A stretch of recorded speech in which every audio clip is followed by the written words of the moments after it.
I'm Baron. And what is your occupation? I'm a youth worker in the Goldman ward of Kensington, Chelsea, and I work for the youth service, which is what we now call community education. I'm seconded to this project, which is a voluntary organisation, which is called the Warrington Green Detached Youth Project. Complicated, isn't it? When did Warrington Green has been established? Well, this project was established in 1992 with money from a government money called City Challenge.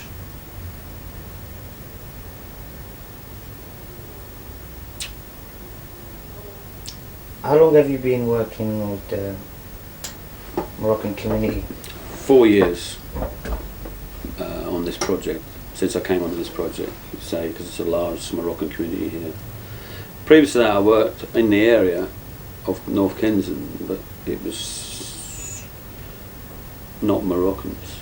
It was over the Seven Feathers and various other youth clubs for about 25, 30 years.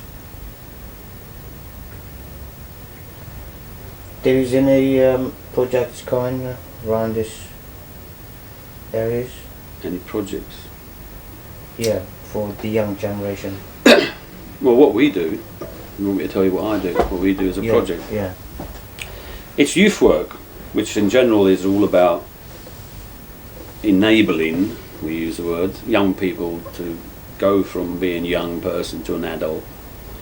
And our particular project is a street project. We don't have a youth club. This is our office where people can come in and meet, but it's not a club where people come to and do things in a sense like a youth club is. We work in the streets, and the idea of that is been established the last 10 years or more, is that there's a lot of young people, thousands in fact, in this area, and this area's got a way above national average of young people. It's 24% as opposed to 19% nationally of young people under the age of 16, and we work on the streets with them. And what we say is that the young people that hang around in the streets are not going to youth clubs in a lot of cases. So we go to them rather than expect them to come to us. And we do various projects, yes, we do lots of, we do a car project, which is a car racing banger project, mainly aimed at young people that are involved in car crime, stealing cars. We do lots of joint projects. We do an illiteracy project with the library, using comics, and making comics and reading. And the idea is to get them to read, because literacy in fact is one of the major problems in this area, in the sense that in Feltham, in the young offenders prison, over 40% of young people are illiterate, otherwise they cannot read according to the United Nations sort of charter. Yeah? And I believe personally that this literacy is a main reason why young people get into crime and prison. They drop out of school mainly because they can't read, and they drop out because they're not succeeding, and then they hang around the streets, have them, go to the centre, etc., and eventually they get involved in crime, etc., and mess up their life for the future. So we're looking at that as tackling the source of it, which is literacy, and particularly in the Moroccan community, because a lot of them who came over here as youngsters, say 8 or 9, would go to school and have to learn English, and then they spend that time learning English and fall back behind in the reading. I mean, quite a few, I've got quite a lot of them that are completely illiterate virtually, and they're getting messed up on drugs and involved in crime. So we're doing that project. We do lots of other projects. We're doing a fitness project in relations to people that are involved in not just smoking cannabis but serious Class A addictions. And the idea is to give them an alternative lifestyle to what they're doing now, which is obviously if you've got no other, nothing else in your life, then you can get messed up on drugs. In my experience, people don't tend to get messed up on drugs. They can take them, experiment with them, get the age of 29, 30, and they won't ever do it again, because you can't get up in the morning, you can't do it. You've got a family, you've got a life, so you've got responsibilities. You tend to just do it at weekends or something, and it doesn't have a serious social problem for them. But people who have nothing at all in their life get involved in it, to the point where it's a problem addiction. And we obviously do street work to contact those people and get them involved in things. We do lots of residentials. As a youth worker, we believe in residentials, which is we take them away for weekends, weeks, where we do concentrated work with them, get to know them obviously, build up relationships and have fun, but also we have a specific aim for it. For instance, we take them to the Lake District on personal development courses where a lot of them, when they've dropped out of education, they can't get a job. You know, and seriously, I wouldn't employ them. You know, they're absolutely, they turn up, they can hardly speak, there's just clipped language from the street. You know, who would employ them? They're not ready for work. So the idea is that they're lacking confidence as well. So we take one of these courses where, very expensive, they're £7,500 a time for 10 people, but we get funding from all sorts of people. And the idea is that they go through hell on that week. I mean, it's serious, challenging, scary stuff, from standing on poles and jumping off with your mates holding you, and they only do that the last day, but from climbing, abseiling huge cliffs. And it's really, building them up their confidence and also working with groups. And the idea is that we then follow that up, hopefully to get them into employment. We're preparing them to get a job. Because after all, it's my experience that the only thing that works with young people getting them out of crime and drugs is when they've got a job they want to keep. Yeah, not any job, but one they want to keep. You can be working at McDonald's and still want to get involved in crime because you're not very concerned about losing it or not. Yeah. But once they've got a job they want to keep, then they start to get their life sorted. So it's getting them ready for that is what we're aiming at quite a lot. A lot of the work we do. We do fun things too, just taking them out and giving them something to do, because there's a problem obviously with play areas and things for kids to do here. So we take on activities. What we've got at the moment, we're hoping to get the money for is quite another innovative idea we got is getting young people to do voluntary work. A bit like, if you've got a Tesco's card. Yes. Well, it's like that. We're going to have a card, and they'll be registered on the system. And what they do, if they say help, we'll work out the jobs. It'll be ranging from help digging this garden, or putting a mosaic up, or helping old people, or campaigning for cleaner streets with the council. They will do things like that and they get points, right? And once they get so many points, they'll be able to exchange those points for free activities. Day activities, paintballing, go-go, expensive ones that they really desire and they can't afford. So that's the carrot, as we call it. And weekends away might be 50 points, and a week away might be 150 or whatever. So they'll have to do work in the community to actually get the money. So that does several things. One is it gets them involved in their own community and has a stake in it. They belong in it. Two is it gives us obviously money to work with them as do youth work. But it also takes away this idea that as youth workers we're giving them things all the time. You can have this, they're going to have to earn it. So they're going to have, to do something for it. I think that's about the points. It gives them something to aim for as well, to look, to participate in. We've been interviewing someone about 2 weeks ago, and he's been saying he's very young. He's been out on the street for 5 years or 6 years, and he said to us, "It's boring. I got nowhere to go. There's no community, no clubs, nowhere to go." Is this true? Or? No, it's not true. That's not exactly what it is. I mean, all young people will tell you that they've got nothing to do, it's boring. It's obvious to anybody who lives here that can't be the actual real truth. There is more projects, more youth clubs. You've got the Goulburn Youth Club.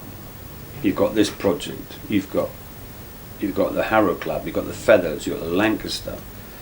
You've got the drama projects. There's 3 of them, including huge video drama project. There's the other one down the road. What's it called? I don't know. YCTV. There's Deep Studios. There's art projects. There's plenty of things to do.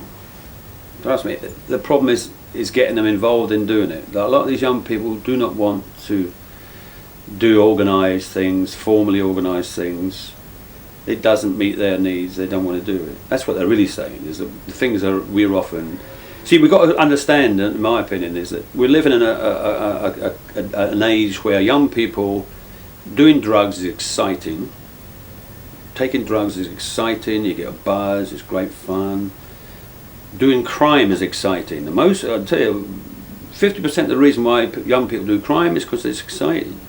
You break into a house and then you come back and you've got some goods, you know, and you're all sitting there and you've managed to do it. It's exciting. I don't want to sell that too much to anybody, but a lot of the reason why they do it is for the buzz. If youth service is trying to provide things for people, you're competing against all that. You know, the excitement of drinking drugs and doing crime and sex and rock and roll stuff. You know, I mean, that's what young people are into and do. You have to then have activities and stuff that are, you know, are as good as that and exciting as that. So we're always looking for exciting things, slightly dangerous things, but not dangerous in the sense that they're going to, like the car racing is a great example. It actually, it's the one that comes closest to the margin of what's acceptable. It has got some danger in it. You could break a leg or a rib or something, car racing, because you smash up, and the whole aim is to smash into each other, isn't it? So you're trying to, you know, you're trying to get young people to do challenging and apparently risky things. You understand what I mean? It's not necessarily risky. They just feel that risky. Like if you stand on a telegraph pole 40 foot up with just ropes on, and you have to turn around on a swivel pole and jump and punch a ball while your friends hold you, you feel that is really dangerous. You feel that's the most dangerous thing you've ever done in your life. Or you're abseiling 120 foot up and you're looking down 120. You feel that's really dangerous. It's actually not. It's more dangerous to walk across Labour Grove. But they feel it's dangerous. So I'm talking about the apparent risk as opposed to the real risk. And that's what gives them a buzz. And that's what we use to educate them in the sense that by putting people in those situations and getting them to reflect on it, to talk about it, we facilitate that. How did you feel? You know, were you, you know, why did you volunteer? Why did you do that? And how come your team didn't work? You know, you ask questions like that in meetings afterwards. That's the thing. You put them in an experience, then you facilitate their learning from it by talking to them as a group. It's called experiential learning. That's the sort of form of youth work that we do mainly. And that can be in anything. That could be us just sitting here talking about a film. I could put you through experience now and then show you. You know what I mean? Quite easily. But the more challenging and exciting it is, the more effect it has. You understand? How many young people you got involved in your project so far? Bums and seats again, is it? I could pick out my figures. Do you want me to do that? No. No. All right. I'll just get a guess then. I think it's around about 1,000 a month. We have contacts. That's every month. Every month. Yeah. We call a contact is where we actually stop and talk to somebody in the street, and we may talk about anything really. We wouldn't say as a contact if I said hello, I'll meet you in the street and said hello, how are you, love, and gone and moved on. That's not a contact. It's somewhere where we've had a conversation with an educational intent, which could be simply, you got to come tonight because the policeman's coming to talk. That would be a contact. Yeah. On the other side of it, we may take people away for a whole weekend. It's still a contact. So it's a nonsense figure in my opinion. But that's what they need to measure. So we have about 1,000 contacts. I would say we're probably in touch at any one time with over 100 young people. Over. We have 7 staff altogether, 1 full-time, 3 part-time and 3 volunteers. How do you get funding? From community education, which is the council, from trust funds, you know, like charity trusts. Do you find it difficult or easy? Or? It's about 30% of my job. Right, and I'm just doing one now. But as an example, Awards for All, we're putting in for some sports money to get young people sports facilities virtually free, because one of the problems is when that young person's saying to you that there's nothing to do, what he's also saying is they can't afford it. I mean, you know, if you had money lots of money in a job, you would go down to the fitness centre, or you go swimming, or you do what people with jobs do. You know, go play squash with somebody, or whatever. Go cycling in a club or something. Because they haven't got the money, they can't do that. So we're trying to get the money to be able to do that. From, this is a typical example. We get money from. This is your charity. This is where your money goes for your lottery ticket, isn't it? It's lottery money. So when you buy a lottery ticket, that's where some of it goes. And we get that. Yes, we've had quite a lot of money over the years from Camden Charities, which is a very big charity around here for North Kensington people. They pay half of our costs and wages. Community education pays the other half. The rest of the stuff we fundraise specifically for projects. Like the summer camp, we took 64 young people to camp last year for a week. We got that from various charities, including Camden Charities. And we're going again this year. We're taking less though. I'd like to live to be an old man. 64 was too many. About young people on estates, you know, they call it social disorder, or what they call it, you know, causing problems on estates, which is something we have a big problem with around here. And we're looking at all sorts of ideas how to deal with it. I mean, obviously one of the main ones is going to be this volunteering business, where one of the things we'll be doing is cleaning up the estate from graffiti and stuff.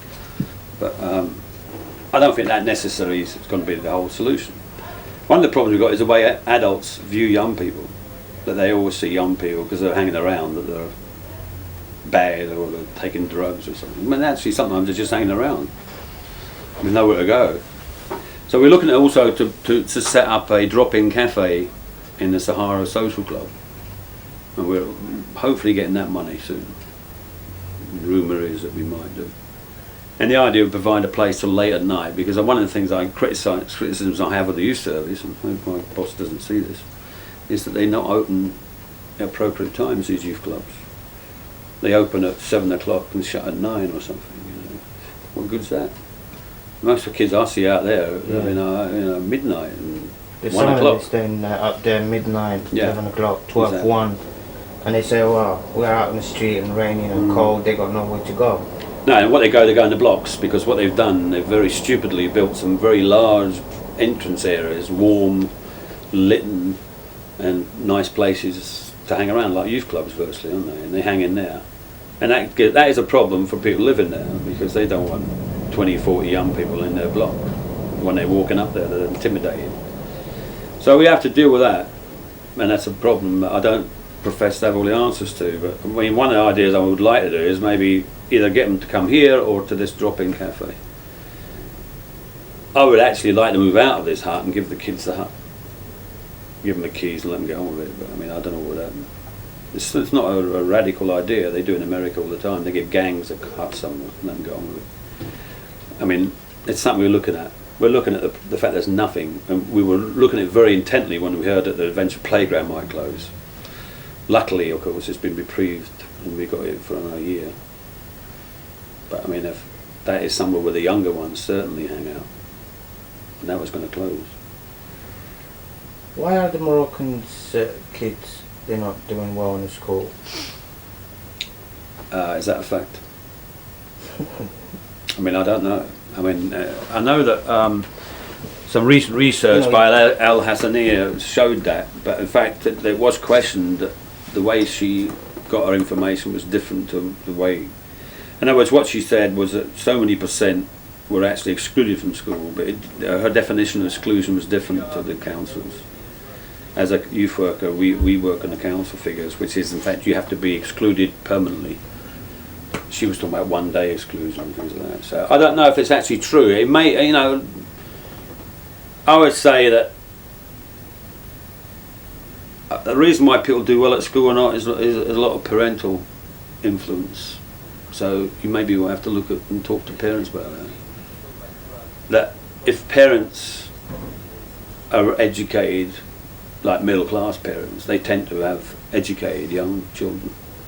So In other words, you can't rely on the state education on its own. You have to read to kids, you have to talk to them.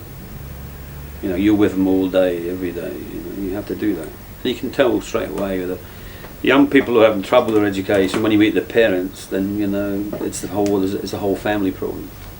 And there's some very nice people out there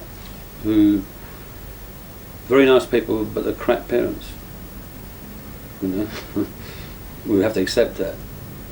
And that's one of the reasons. I'm not saying that's the reason why Moroccans in particular, but certainly I would say that you need to talk to the Moroccan adults and see why, because I think you might find out the answer. I can't tell you why. We did spoke to some of them, and they say, "Oh, you know, we got no future. We got nowhere to go." This is what they say. But the young people. Yeah, the young people. Oh, right. That's another issue. That's another issue. I completely agree with that. The reason why young people are excluded from society, as we call it, that's the latest label. They're excluded. It's because they have no job, no future, no stake in society. So they drop out and they get involved in crime, etc. And that's a problem. I'm being older. I know I've lived in a period where we didn't have that.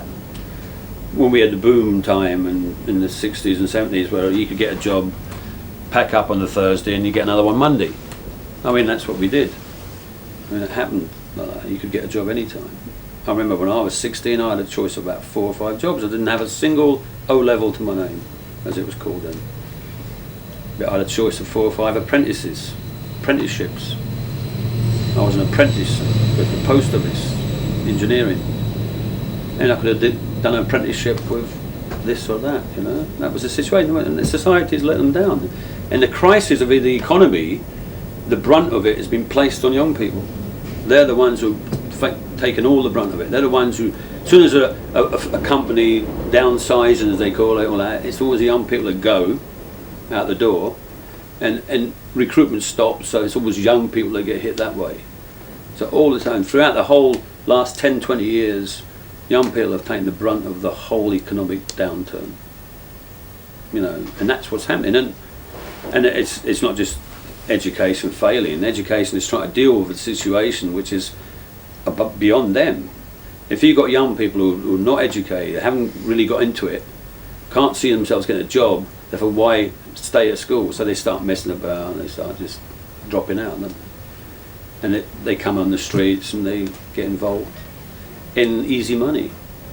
I mean, you know, you can make quite a lot of money from selling drugs, even cannabis.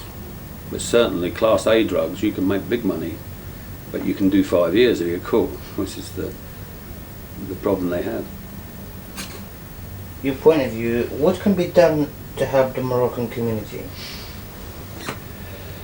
I don't think it's a Moroccan question, this. I mean, you know, that's what I'm trying to say.